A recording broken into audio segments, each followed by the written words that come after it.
Hello, everyone. Good afternoon for some of you. Good morning for others who are further west of me. My name is Courtney Malveaux, and I am a labor and employment attorney with McGuireWoods in our Richmond office, Richmond, Virginia. I focus on OSHA, Occupational Safety and Health Administration. And so for those of you who are tuning in today, just a real quick word about our firm. Other than myself, we have a real army of attorneys here at McGuireWoods. The sharpest folks I've had the opportunity to work with in my career. We have nearly 1,000 attorneys in 21 offices with industry and substantive experience across the business spectrum. So we can handle so many of your needs, and I happen to be the one who is focused on our favorite subject, OSHA. Now, before we dive into our topics for today, let me mention just a few items about the webinar platform. So on your screen, you should see several icons. First, there's the resources icon, and it includes a copy of the presentation. If you want to, you can save the deck, this slide deck that we're presenting, to your desktop. You can print it, and you can use it to follow along with the presentation, but you should see it on the screen as well. So that's for yours to keep as long as you wish. And also, there's a Q&A feature, and you can use this to submit any questions that you might have throughout the webinar. So I like kind of an interactive approach, and I like to discuss things with people real time as they pop up in the conversation. So I'll take questions, and I'll do my very best to pick up questions throughout the presentation and answer them as we go. And I'll do my best to reserve some time at the end for any final questions. So we have a lot of material to cover here. We have 1 hour to do it. And if I don't get to your question, I will try to make it a point to make a note of that and get back to you individually after the program's over. And you also have my email and my number, and so you can reach out to me directly as well. Please also note the presentation is being recorded, and we'll circulate a link to the recording and with the webinar deck over the next day or two after we're done with this presentation. And you can feel free to use the link for yourself if you want to review or to share with others. Finally, for the lawyers in the group, if you want CLE credit at the end of the presentation, you'll see a slide, and it has an affirmation code and a QR code. So you can record your attendance by completing our firm's digital CLE affirmation code form, which you can access by scanning the QR code on the slide. You do have to complete the digital form within 48 hours of the program to ensure that your attendance is recorded. So please don't go into the weekend without having that done. All right, so let's go ahead and begin. What to expect from OSHA in 2025. And real quick, I think it's good for folks to know who I am, just so you have some idea where I'm coming from, where this comes from. This is really based on personal experience. Most of that, it really is. So before I came to McGuireWoods, some years ago, I served as my state's labor commissioner. And so Virginia, like roughly half the states, we run our OSHA program at the state level. And so that's what I did. I ran our OSHA program. And so my experience really comes from learning OSHA from soup to nuts, from identifying and driving out and opening an inspection with one of our compliance officers and learning how that process goes through and through, and knowing what they're thinking, what they're looking at, how they're approaching this, all the way through litigation and even appeals. So that's really what this is based on. So while I'm a business attorney, I'm kind of bilingual. I speak both business and OSHA, and I try to bridge the gap between the two. And I really want to come out of the agency and bring that knowledge to all of you. Now, the reason I say that is because there are many things I noticed, one of which was the staff and the business community, a lot of employers, they just had this whiplash. And so you go from one administration to the next, excuse me, getting over a cold here. And people I really felt bad because they, whoever was in charge had a lot to do with how outcomes are made with agencies, and OSHA is no exception. And so, just helping you all to understand what I learned from within the agency, and since then, as a OSHA defense attorney, that's really what I wanted to try to bring to you all, so you have a sense as to, okay, we're not just guessing or throwing darts at a board to figure out where OSHA is going. This is really based on experience and based on seeing several administrations and leading an administration to try to figure out where OSHA likely is to go within the next year. Let's go ahead, take a look at our agenda. We have a lot to cover. So we're going to talk a little bit about the transition from Biden to Trump. We're going to talk about the walk-around rule. I'd like to get into the proposed heat illness rule, and then talk about some potential priorities for OSHA in 2025. And I really do try to insert practical things you can go and do today to be prepared. And so much of good lawyering is just seeing what the outcome will be at the end, and then seeing what are the pieces we need to put in place today to get the best outcome. And so I tried to insert many of those into this presentation so that you can avoid stepping in it as far as OSHA goes. All right, so if memory serves, I think we had an election in the last month or two. And so that was that. And as there's a saying in DC, personnel is policy. What policies are enacted and the ways that they're enacted, even down to the nuance, has a whole lot to do with who's in charge. And so even if the standards don't change, the resourcing could change, the approaches could change, the instructions could change, the way we interpret the law changes, so much changes.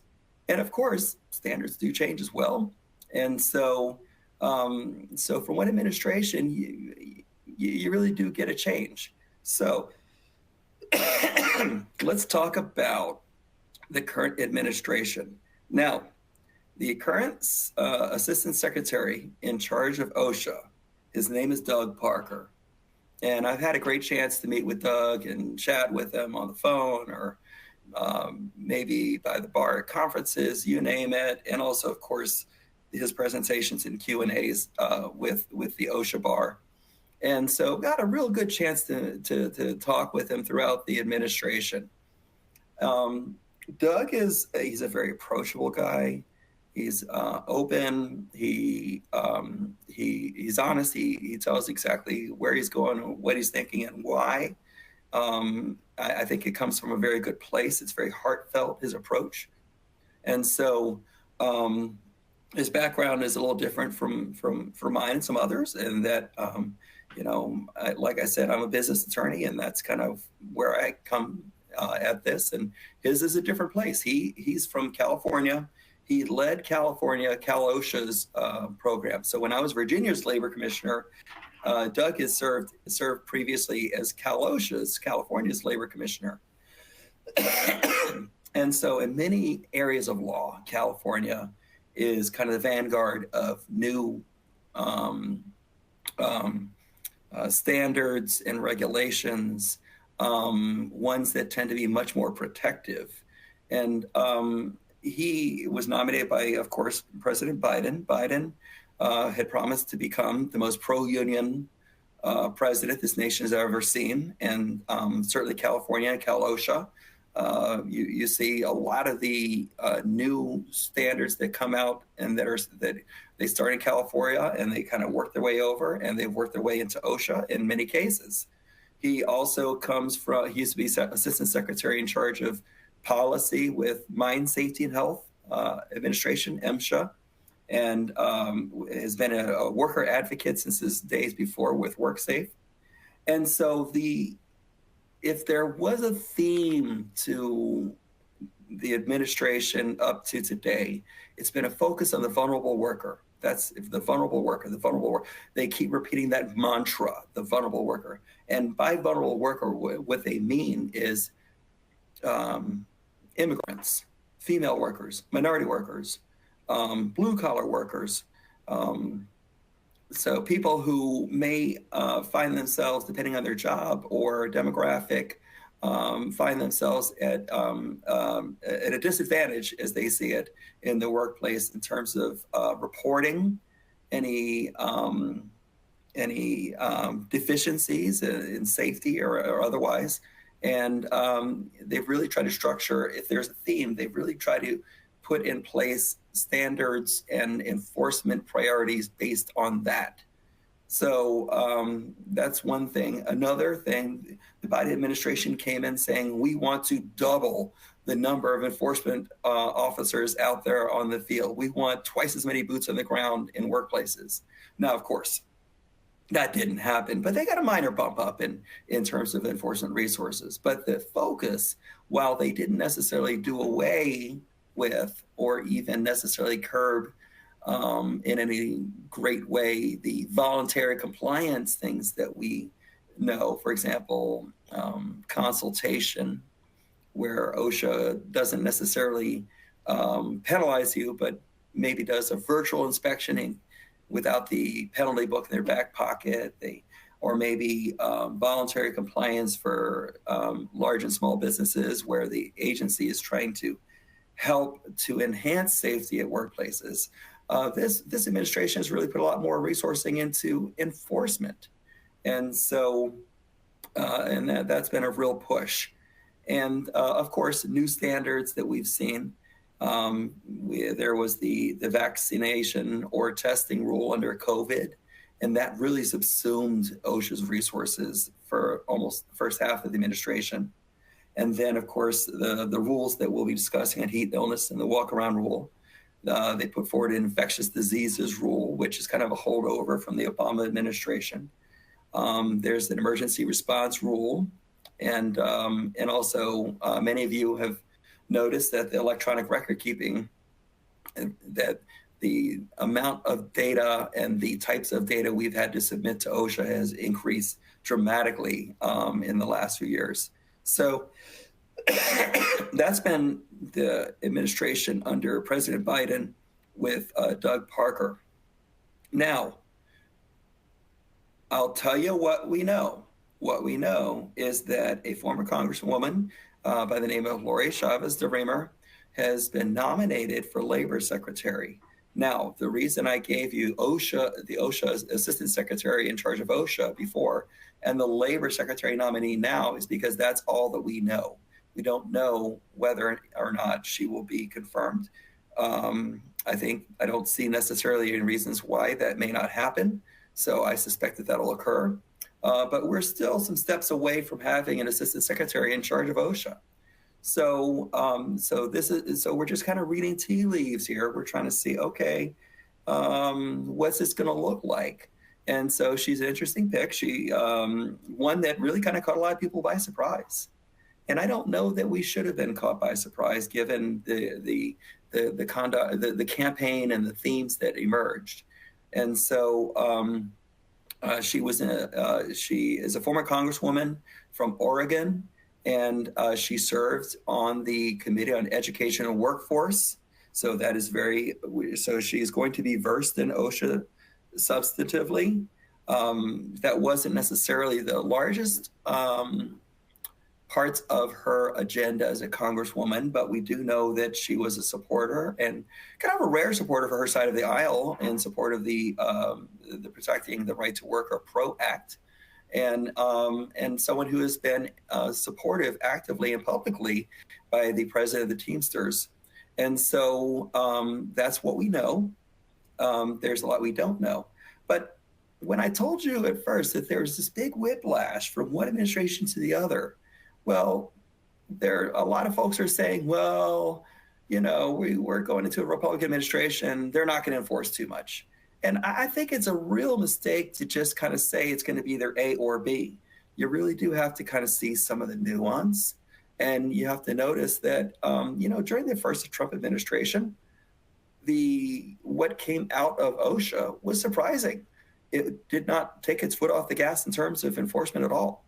And so people thought, okay, well, it's going to be voluntary compliance and easy street and not a lot of enforcement of the standards. That really wasn't the case. Now, there wasn't a whole lot in terms of new standards. And there were some areas in which the agency scaled back a little bit. Electronic record keeping requirements is an example. It wasn't the night and day contrast that we expected. And I don't think we'll see a night and day contrast here. So reading tea leaves and kind of thinking, okay, well, I'd pay some attention to what is on the agenda of labor and of the Teamsters and what they might be pushing and kind of look and see, okay, well, are there some places where it may not be a 180-degree shift, but rather a little bit more of a nuanced change. So I just say that to say, take a look and see what may or may not stick as far as the transition from Biden to Trump will be. Okay. Keep an eye on the Q&A. Don't see any, so I'll just kind of keep plowing through here until I do. Now, we ask about the walk-around rule, and I would love to be present with you in the same room, because I would ask, okay, how many of you know what the walk-around rule is? And I think about I'm going to guess maybe 70% of hands would go up. And then my next question would be, all right, how many of you hate the walk-around rule? And I think something like 90 or 95% would raise their hands. And the reason I say that is because the walk-around rule is it's like a lot of things. We don't necessarily know what it is, but a lot of folks know we hate it. So I thought what I'd do is just kind of talk a little bit about what it is, where it came from. This didn't come out of thin air, okay? It kind of has a history. And so I'd like to kind of walk you through that before we kind of talk about what its future might be. So real quick, okay, the walk-around rule. OSHA's been around, I think it's going on 55 years. It's constantly evolving. And so in 2013, there was one of the policy administrators, his name is Richard Fairfax, and he issued a memorandum asserting that employees at non-union sites can be a person who's affiliated, and that employees at non-union sites may designate a person who is affiliated with the union to step in as their employee representative. And so when I say personnel is policy, these memoranda, the interpretation letters, the guidance, the memoranda, all these different things, these are done administratively, and they're done as a way to kind of test the bounds a little bit of policy, test the bounds of the OSHA Act. And as a friend of mine who worked in the solicitor's office said, during some of these administrations, Obama administration, the Biden administration, if you were winning all of your cases, you were kind of seen as playing it way too safe. And so they would kind of push the boundaries a little bit and see how far can we go under the OSHA Act to kind of get the agenda going here. And I think that's one of these cases where there was a guidance memorandum that opened the door for union representatives to not represent non-union employees. Now that was challenged in court, in federal court. And then from the Obama administration, when that was enacted to Trump, the administration, OSHA itself, rescinded the Fairfax memo later on that year in 2017. And so then we kind of got back to normal. And when I say the walk around, it's when OSHA knocks and they show up and they open inspection, walk around your workplace and take a look and see. And anything in fair view is anything in plain view is fair play, just like with the police. And so they're just looking for hazards and violations. And so the employees, just like the employer, can have a representative join that walk around on the workplace. And so that's really, and that's very important, because if you have a non-employee union, non-union employee base, and then you have a union representative show up, that could be very impactful for you. And it may be something that you aren't necessarily looking to have at your work site. So then the Biden administration came in, and this is where some of that whiplash comes in. And it announced an intent to publish a notice of proposed rulemaking. And then the rule came out last April. And the rule became finalized and became effective in May. And it's the new walk-around rule that expands who may participate in these walk-arounds. And it's now under challenge in federal court. Now, usually, and this goes to the history, usually, and I've been on these inspections, the person who represents the employees, it's either usually one of the employees, if it's a collective, if there's a CBA, then whoever is designated under the collective bargaining agreement would be that representative. But there were a few exceptions that were recognized by OSHA, but it really was a subject matter expert. So, for example, if OSHA was looking for toxins at your work site, then maybe the employees don't exactly know how to do correct sampling for certain toxins, or even know which toxins are there and what are the permissible exposure limits. So then the employees might reach for an industrial hygienist who is an expert at that. Or maybe they don't have all the expertise necessary on lockout, tagout, or machine guarding procedures. So then they might incorporate a certified safety professional, someone who has seen a variety of workplaces and knows how to implement the standard correctly. So those experts traditionally have been the types of people who might be the non-employees who walk around and represent the employees and assist the compliance officer. But the rule here now says more. It doesn't necessarily restrict it to an industrial hygienist or to a certified safety professional or in anything. And so now under the walk around rule, under the verbiage, I'm not gonna walk through all of it, but it could be an attorney, an employee side attorney.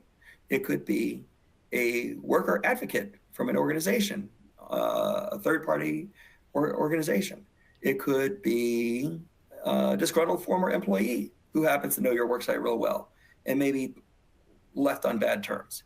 It could be someone who represents a union, even if the union is not necessarily present at that worksite. It could be a member of the press. It could be anybody. It could be an industry competitor. The sky's kind of the limit on this. So the parameters of who would be the employee representative, they kind of blew the lid off the top of that, and it really kind of opened it up. And now it just, if the compliance officer says, I have good cause, and I find it's reasonably necessary that this person here comes with me on the inspection based on their knowledge, skills, or experience, they're coming with me and they're a part of this inspection and they're on your work site. Now, it's under a contest. It's under a challenge in federal court. Because there are some concerns with this in terms of who is included, and here are the ways that they are included. As I mentioned, it could be someone who is the person is designated under a collective bargaining agreement. It could be anyone who's authorized, like their attorney or whomever, or an advocate to file a complaint on behalf of employees. It could also be someone from an established safety committee or designated by the employees. And by the way, there's no necessarily requirement to have a vote or a majority say this is our representative. Nothing like that. And so the ways that someone can be designated as a representative is fairly expansive. So best practices to prepare for this walk-around rule. So I mentioned that, yes, it is under contest right now, but we don't know what exactly is going to happen. It is possible that the OSHA under Trump may decide to rescind the rule and administratively. It's also possible that the administration may drop its defense of the rule. And there are legal issues with the rule and that make it vulnerable to legal challenge. But if it remains in place, and even if it doesn't, there are, at least while the rule remains in place, and it could be a while because these things take time, preparing is really, really important. So the key is assert yourself, be firm, and not necessarily aggressive, but assertive. And so ask this person, hey, what are your credentials? I'd like to see your card. I'd like to know what your degrees are, what your background is. Who are you working for now? Are you affiliated with any organizations, be it a union or employee organization? You can assert that they may not solicit, like handing out any union authorization cards, or discuss anything other than what is being discussed with that particular inspection. And if, for example, they say, well, you have people who speak Farsi, and so this person's here to interpret, and this person happens to have a background that you're not sure you necessarily need all that at your work site.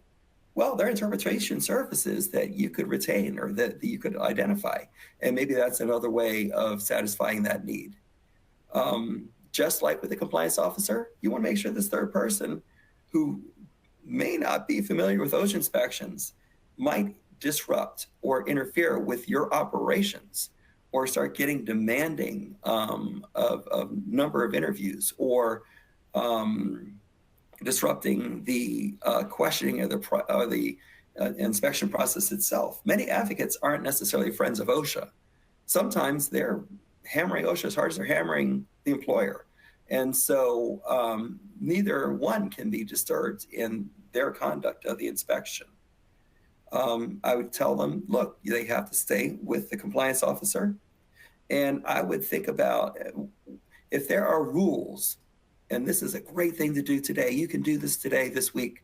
Make sure that your rules in terms of PPE, safety training video that people have to view, any rules, any pedestrian areas they have to adhere to, any rules that you have in your workplace, you make sure that they follow them to the T. Just like you would with a compliance officer.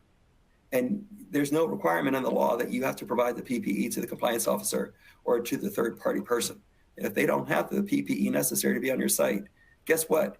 It's your site, it's your property, it's your insurance, your name's on the insurance. And so anybody who comes in to your work site, be it as an employee or as a visitor, they have to play by the rules that you've already set. Set the rules. Set it now, so that when someone shows up, you have established rules, and this is something you're arbitrarily putting together just because you don't like who showed up at your work site, but more because you value safety as a priority. And if you don't have a liability waiver, and you can require that if you already do for visitors, then I would have one ready. We can help you put one together, but I would consider that.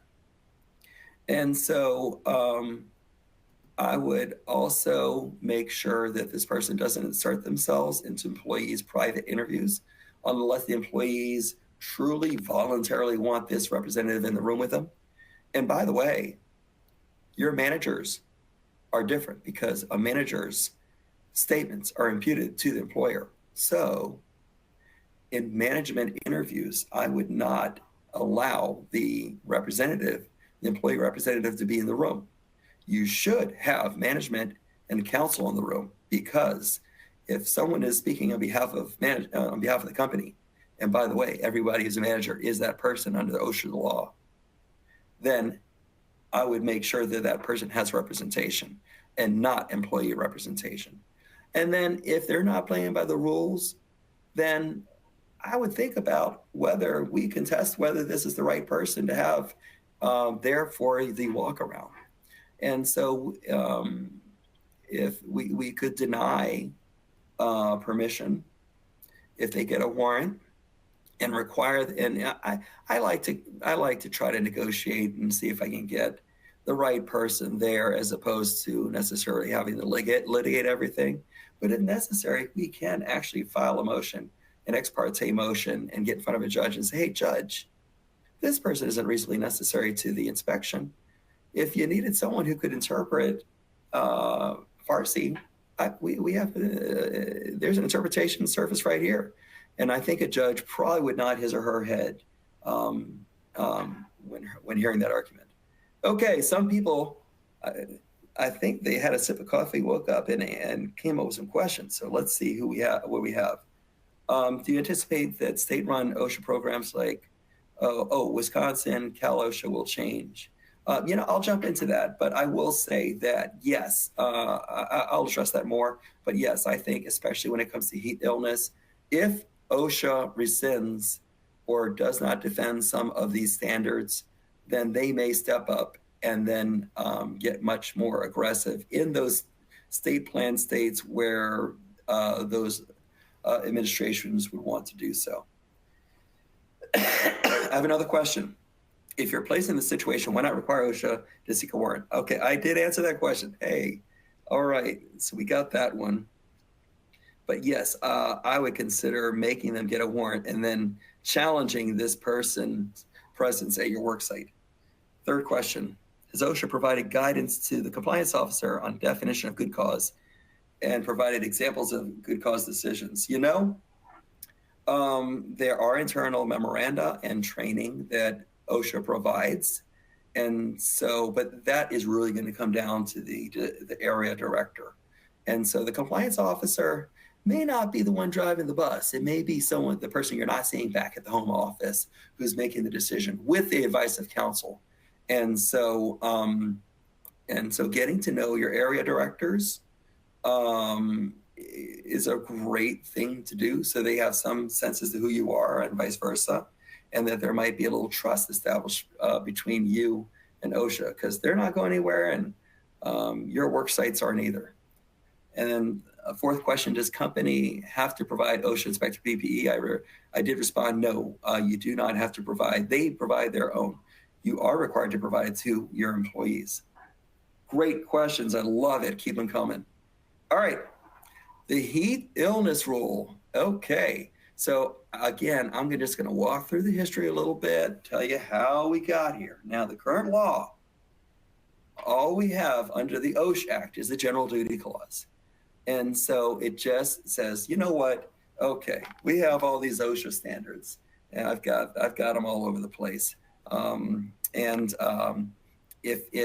OSHA didn't think about it in the last 55 years and put it in the standard, then there's the catch-all that says, okay, if we don't have a standard on it, you do have a general requirement to provide employment and a place of employment that are free of recognized hazards that are likely to cause death or serious bodily harm. And so a couple of caveats, and this plays into the heat illness issue, is that there has to be some kind of an industry standard or federal standard on point. And that's a requirement under the OSHA Act. And also abatement, the corrections, how to avoid the hazard. There has to be a feasible way of doing so. If you have something that is inherently dangerous and it has to be done, and there are a lot of jobs like that, then you're required to provide as much safety as you can, knowing you can't eliminate all hazards. So, that's where the General Duty Clause comes in. Now, historically, the General Duty Clause is what has been used for heat illness, and it's a higher burden for OSHA to prove that the General Duty Clause should apply because of some of these requirements. And so OSHA's record is kind of 50-50 on successful actions, citations for heat illness based on the General Duty Clause. So for example, okay, here's an example. A mail carrier comes back from a 5-week absence. He was laid up as an inpatient and then an outpatient with knee surgery, came back to deliver mail. There's a heat advisory from the National Weather Service. Okay, that's our sign. But then this employee said to supervisor and called him total them how hot he is for a couple of days. Now, I told you what managers know and do and say are imputed to the employer. That's where now the employer has actual knowledge of a hazard, and in this case, at least under the facts presented, did not take action to protect the employee. And that's why the employer got hit with a willful violation and a tenfold penalty, okay, after he collapsed. And then I think we have the whatever the word is for overheating, not hyperthermia. And that citation was upheld on appeal. Now, sometimes the Occupational Safety and Health Review Commission, that's the administrative court that handles OSHA actions, or the courts that do handle the state plan actions, sometimes they will rule in the exact opposite way under very similar facts, and have done so when the National Weather Service, the mercury is beyond 80 degrees and it's too hot outside. And OSHA has said, well, look, you need something a little bit more specific than that. And under these facts, maybe that's not enough to impute knowledge to the employer. So OSHA has come out with a proposed rule. Oh, before it came out with a proposed rule, I'm sorry, I'm getting ahead of myself. It did put in place a national emphasis program. And this happened under President Biden, and there are concerns with increasing temperatures. Now, the national emphasis program is different from what OSHA normally has done in the past because it didn't cover just outdoor work sites. It covered indoors as well. So now you're seeing workplaces where there might be heat generating processes indoors, or where people are exerting themselves indoors. If especially the temperatures get above 80 degrees or the heat index gets above 80 degrees Fahrenheit, then OSHA has really kind of started targeting its resources and going after many of these industries. And I highlighted some that I've personally dealt with where, for example, I had a bakery in which the HVAC system couldn't keep pace, and it's July in the Midwest, and they actually had to shut down for a couple months until they could actually replace the HVAC system. Nightmare scenarios like that. So the National Emphasis Program is something OSHA put in place that kind of go and put a lot of resources into trying to enforce using the general duty clause. Then it came out with a proposed rule. And so many of you may be familiar with it, but it went beyond the prior mantra of water rest shade, water rest shade. If someone gets hot, give them water rest and shade. And now it included, the proposed rule has included things like a written heat injury and illness prevention program. And it requires employers to acclimate employees who come back to work or who are new to work. It has new elements in terms of on the site or in company vehicles of providing cooling to employees and required rest, especially after temperatures get above 90 degrees Fahrenheit for heat index. And it requires plans to deal with emergency response. And there are additional record-keeping requirements and some additional procedures for work sites that may include multiple employers working together. Now, this is just a proposed rule, and they're just wrapping up the public notice and comment period now. And we have a new president who's going to lift his hand off the Bible in a week or a couple weeks. And so a lot of this can change. So we'll see what happens with the proposed rule. But again, let's go back. Personnel as policy. What are some likely outcomes here? Well, this may be the hill that some of the backers of the incoming president may say, this is the hill we want to die on. This is where we want to push our chips on the table and really push. So maybe some kind of version of a heat rule actually does come out during the Trump administration. That is possible.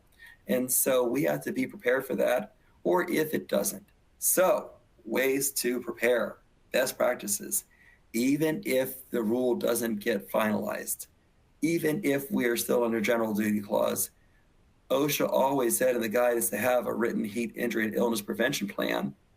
If you don't have one, then you won't have much luck convincing OSHA that you have a plan at all. If it's not in writing, it doesn't exist. That's how OSHA sees the world. The first thing they always ask you for is your written plan. And if you have a really good written plan, and I don't mean just some template that, a fill in the blank, and half of employers sometimes don't even fill in the blanks. And if we don't have a good plan that is particularized to that work site with specific things that are done at different levels of heat and exposure, then you still are exposed to a potential citation, even if OSHA rescinds the rule, or does not finalize the rule. So I would have that. I would have some of those components. I would consider some kind of a science-based acclimatization program if you have employees who are working and exerting themselves above 80 degrees Fahrenheit, and some kind of training at least of supervisors in how to respond. So it's not just kind of this haphazard response. And also, I will tell you, when I was a labor commissioner, I dealt with unfortunately, I had to deal with plenty of fatalities. And back at that time, even in recent memory, when someone seemed to die of natural causes, that was kind of it. And we said, okay, it's not work related. Not so fast, as Lee Corso might say. Today's a different day. The science is developing, and people are becoming a lot more aware of heat illness as a contributor. And so what we thought may have been a heart attack or natural causes or whatever, I think OSHA is starting to look askance at some of these situations and say, you know what, maybe this was a heat exposure. So I would take it to heart and start to implement these steps now. So I'm going to go ahead and talk a little bit about some potential priorities in OSHA coming up in 2025. And you can come back to me in 11 months and 3 weeks and tell me how right or wrong I was, and I'll take it and be a good sport. Okay, potential priorities. First of all, I mentioned that there were new requirements for submitting data in the electronic record keeping rule. And so there might be a few poor souls among you who are responsible for keeping the OSHA 300 injury and illness logs. And God bless you if you are. I tip my hat to you. It's a tough job. And then we had to provide not only the OSHA 300 logs, but then the OSHA 300A form summary data of the injuries and illnesses.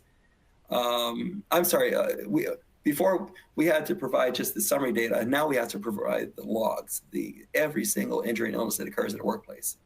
And now all of those data have been put into an injury tracking application, and it is posted and available on OSHA's website. I have opened it and looked at it. There is a plethora of data about you, about your workplace, currently posted in terms of every single injury and illness that's been reported to OSHA. There are two things to look out for. One, did you actually submit the log? And I am willing to bet that maybe half of the employers that were required to did not. And I'm not pointing fingers or blaming anybody. It was so confusing. I mean, heck, I was confused for a good long while until I dug into I actually dug into the federal regulations, the Code of Federal Regulations, and the Federal Register, to really try to decipher exactly what was required. It was a tough and confusing thing to deal with when we had to deal with it. Well, those who provided the OSHA 300 log data will be rewarded, I think.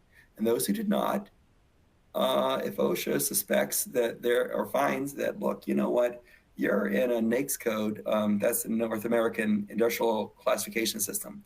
If you have an industry code in a high hazard industry, but somehow didn't provide a 300 log, and we don't have your data, I think that OSHA very well may continue plans that it formed during the Biden administration to kind of put together a list, a targeted list for a little extra love and attention when it comes to inspections. Some of those programmed inspections. If OSHA wants to hunt where the ducks are, I think it's going to look at those work sites that did not electronically submit data as necessary before. That is something that if you dealt with an administration that wants to kind of target where people might be getting injured or hurt, but we don't have those data, then that's where OSHA might look. Another place it might look is those employers who have numbers of injuries and illnesses that may exceed industry averages within NAICS codes. So those are two places where OSHA may decide to kind of put its resourcing into for those randomized programmatic inspections. So that's something to kind of keep an eye on. And if you missed the deadline, you didn't provide it, you know what? I think it's better to just kind of get on it and get proactive. And you know, OSHA did give some grace to those who were late to the party when it came to electronic submission. So I suggest really kind of getting on that, even if the story we had to tell isn't the best, it's a lot better than silence when it comes to OSHA. So there was much to do about a policy document that was nicknamed, what was it? Project 2025, I think was the name. And one of the items said, you know what, let's cut a break for small employers who just got their first OSHA citation. It's not willful. Let's cut them a break and not give them a monetary penalty. We could keep the citation, but let's not give them a monetary penalty. Who knows? I mean, if Project 2025 is followed by the administration, that was on the plan, maybe that happens. Who knows? And it would seem to make some sense for those who might want to kind of give smaller employers a bit of a break. And so I mentioned that under Obama, the administration wanted to have electronic submission of the 300 injuries and illnesses. Trump did not, and actually moved to do so. And then the Trump administration scaled that back to just the 300-day summary data. And then the Biden administration, OSHA, went and expanded it at the number of employers that actually had to provide those data and to submit those OSHA 300 logs. Do we see a receding back to the prior Trump rule of just the summary data? I think that's a pretty good candidate for something that would happen in 2025. But we'll see. We'll see. A lot of this depends on who's nominated, if anyone, for Assistant Secretary in charge of OSHA, what the priorities are, and how much time they have. And then finally, I think, especially with the move with, I think it's DOGE, the Department of Government Efficiency, or whatever the name was, the effort by Elon Musk and Vivaswamy to try to scale back government, to make government more effective, efficient, maybe scaling back functions. OSHA is always an easy target to reduce funding, and this happens under Democratic and Republican administrations, but maybe especially now.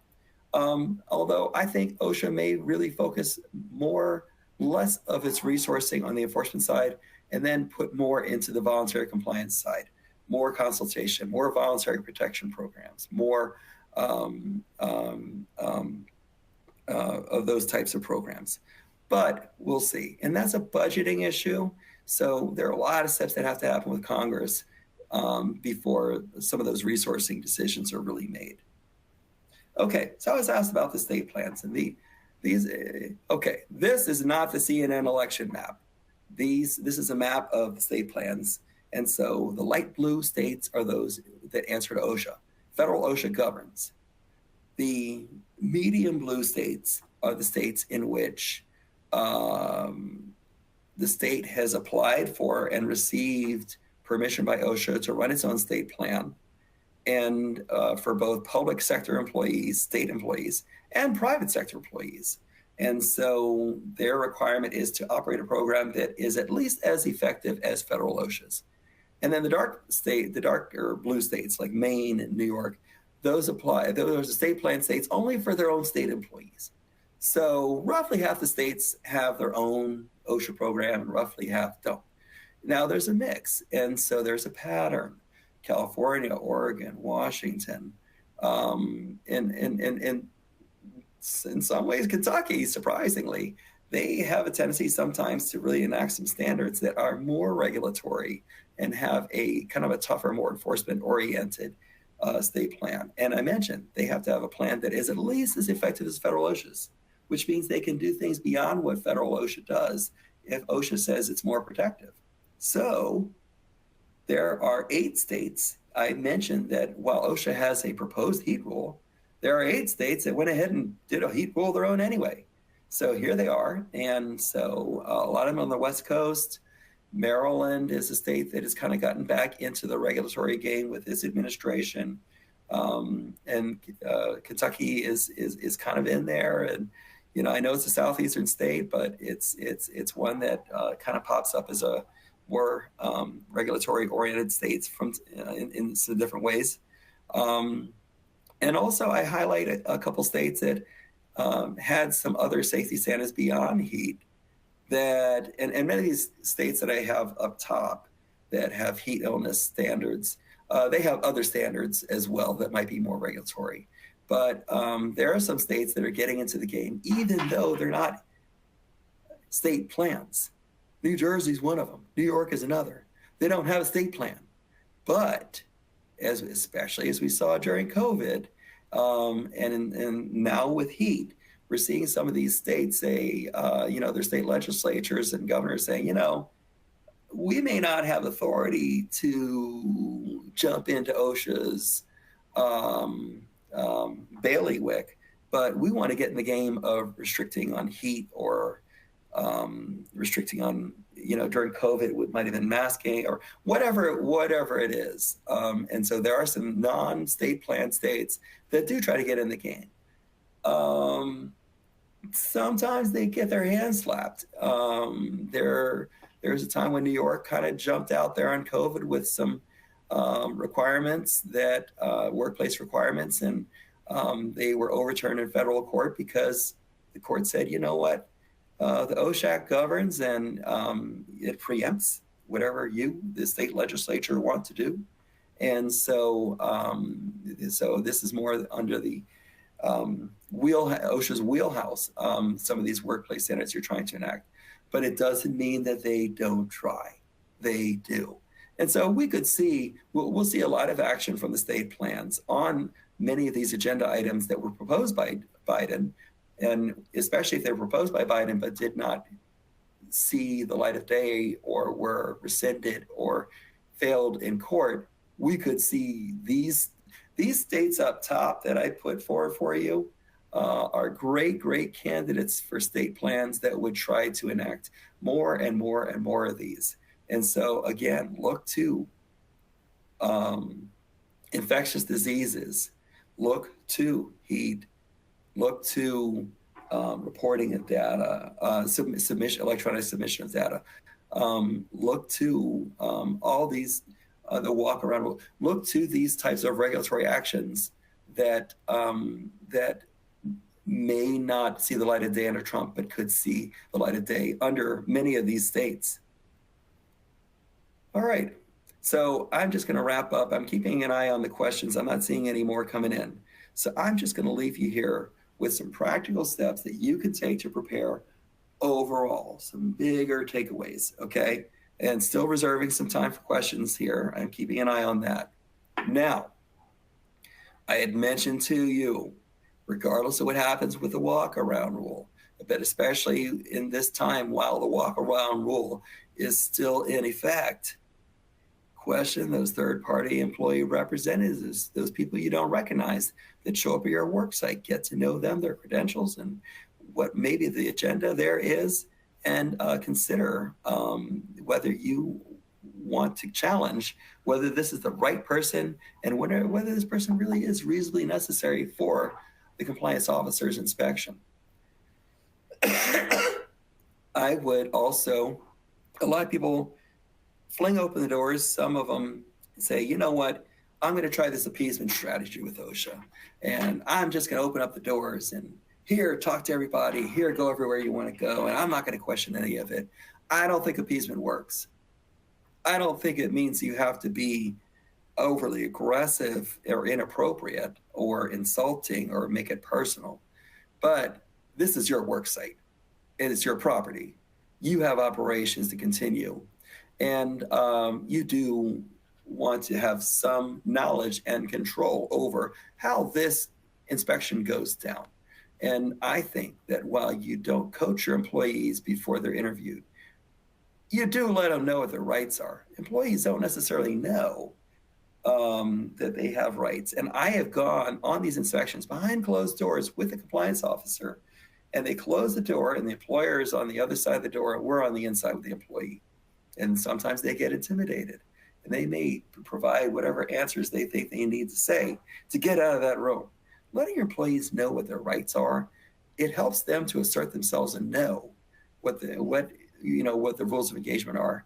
And they have a tendency then, in those cases, not necessarily to give the answers that they think the compliance officer wants to hear, but rather, well-considered answers. I've mentioned that managers, anything they say, do, know, is imputed to the employer. And so a lot of folks, the biggest mistakes are made in the opening rounds of an inspection. And so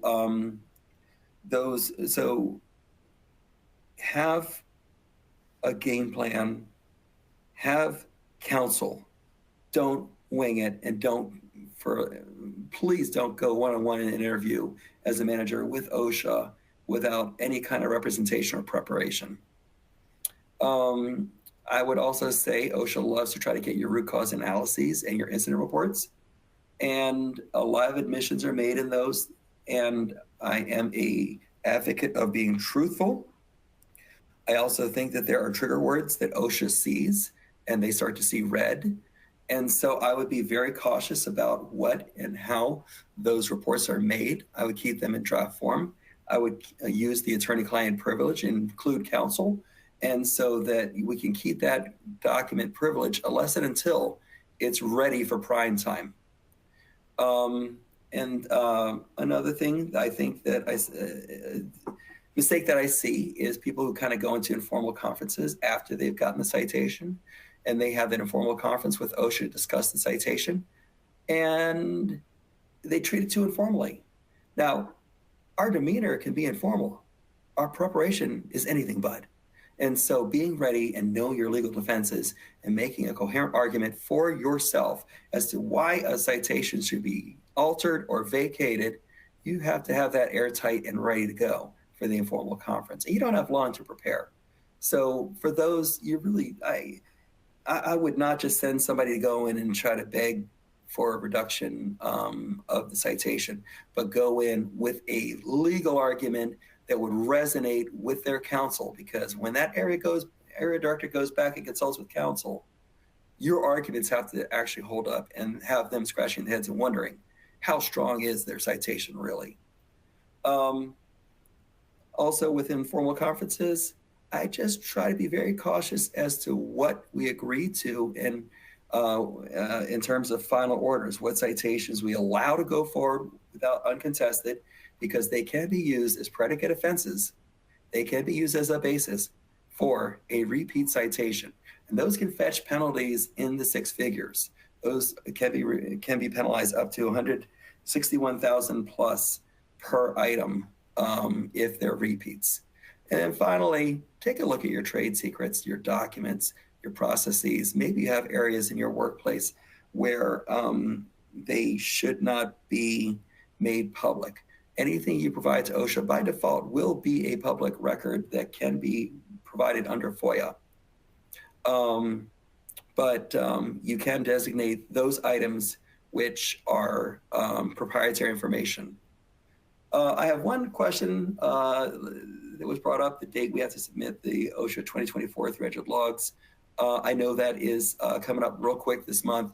I'll have to answer that offline. I should have checked exactly the date, but that is coming up. With that, I thank you for your time. Please come back and let me know if you have any questions about OSHA. Thank you.